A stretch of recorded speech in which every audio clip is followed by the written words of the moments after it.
Yeah? Hello? Yeah? Hello? I need your help. What do you need help with? I need to know how to make a thumbnail. A thumbnail. Okay.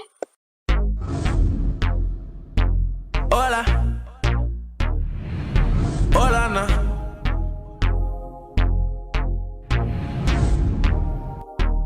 She telling me this and telling me that.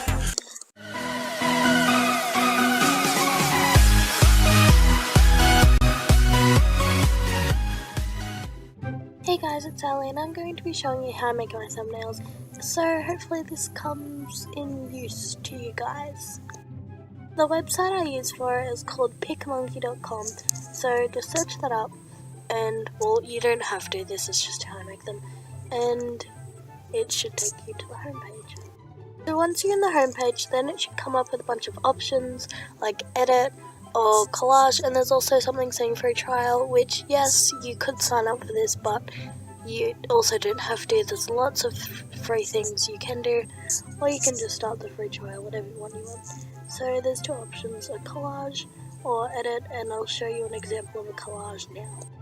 So Ella is a massive YouTuber that usually does her thumbnails in a collage kind of form, but that's mainly for a vlogging channel. It depends on what kind of thumbnails you prefer, but what I usually do is I think about what thumbnail I would like to click on. Okay, so I generally start with like a background that's very bright. Some YouTubers use a yellow one because it stands out more, and I'll show you an example of like bright coloured background ones. These are the kind of thumbnails that most people would like to click on, mainly because they're very bright, it's got a picture of what's going on, and it kind of explains it a lot more. So try and use bright colours in your thumbnails. Well, you don't have to, not going to tell you what to do, but it probably just gives off a better effect, and it probably works more than, say, I don't know, just like one a bit dull.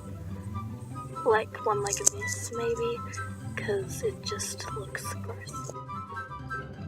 So if you saw a thumbnail like this or something, chances are you wouldn't click on it.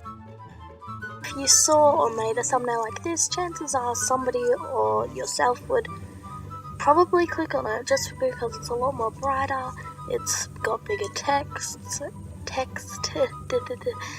yeah, so I'm just going to show you how to improve all things that you can do, so yeah. So most YouTubers like to make their texts really stand out by like putting something like behind it to make it kind of stand out. So I'm just going to show you how to do that. So you can like, there's one way of doing it where it's like drawing like behind it. So if you just click on the magic wand and then make the hardness go to the lowest, because that's very important, because you don't want it to look like just weird. It just gives that like airbrush look to it. You can do the other way if you want, but this is just how I do it. So there's one way of doing it where you can like pretty much do this, what I'm doing, which is writing it, or you could do it a different way, which is where you kind of, like this different look is where you kind of not really go where the writing is, but you kind of do like a bubble cut kind of thing, so you go around it, but it's not like gaps or anything like that. I don't know, it's hard to explain, but I think you can kind of tell what I'm trying to do. If not, just have a go, okay?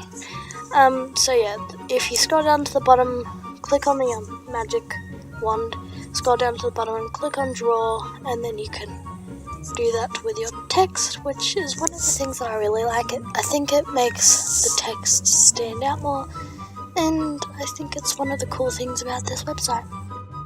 And the next thing I'm going to do is click on the little butterfly icon. Now this is pretty much gives you a bunch of clip art that you can add in.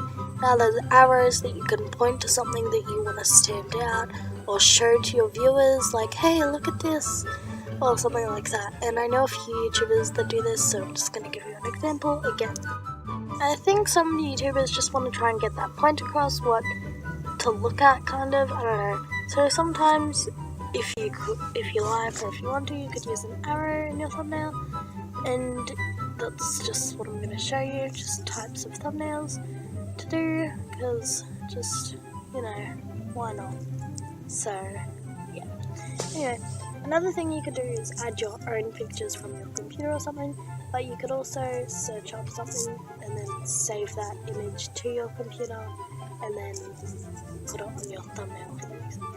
So I've decided I'm going to add a picture of a computer, so what I'm going to do is also write PNG next to it, which is transparent, so it gets rid of the white background and it'll be easier to put into a thing. So if it's got the little squares, then that's a perfect picture to put on, and where the squares are, it'll be invisible and it'll be able to be see-through. And so yeah, I think I'm just gonna put like a picture of one of my thumbnails on the computer screen, get all cool and fancy. So I'm gonna grab that picture and see I'm gonna get a few more pictures from the internet, and if you want you can also get a picture of yourself, and I'll show you how to do that in a minute.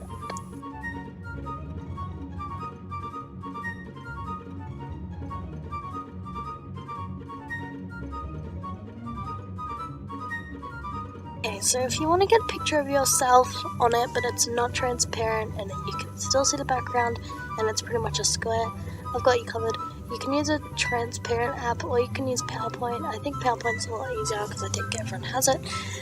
So you get a picture of yourself, obviously. Just gonna find one. It's very attractive. So I'm gonna grab this picture just because it's there, and then I'm gonna paste it onto PowerPoint. Now go onto Format and then press Remove Background. So I think I've shown you one of these in a videos before, but if not, I'll show you again. Where the purple is pretty much where it's going to get rid of and where it's going to be see-through and all that kind of stuff. So this picture up in the corner is what it's going to look like pretty much. So, oh damn it, I just ruined it. So I'm just going to use the tool to make the parts where I want it, and what parts I want and everything like that, and what parts I want to be a part of the picture and parts. So that's what I'm gonna do. So once you finish that, you should have a transparent picture. So if I had a different background, then say you can see right through the background. And what you're going to do is you're going to right click it and press save as picture, save it as whatever you want. Also shout out to my friend Jessie who taught me that because I didn't know you could save it as picture. I'll leave her link down below. Anyway, then you're going to go back into PicMonkey and look for the picture that you saved. I forgot I saved it. Damn it. This always happens. Okay, here it is. Yeah, so it's transparent. So I'm just going to put this in the corner here, I think, and then I'm going to rearrange my thumbnail. And yeah. If you're happy with your thumbnail and you think, hey, I would click on this, just press save up the top and then save to your computer. And yeah, I'm not going to save this, but yeah, just wherever, because it was pretty much just to show you guys how to make one. Anyway, so I hope you really like this video. I hope it taught you something. If you want to see more videos like this, give it a thumbs up and I'll do another one. So yeah, bye.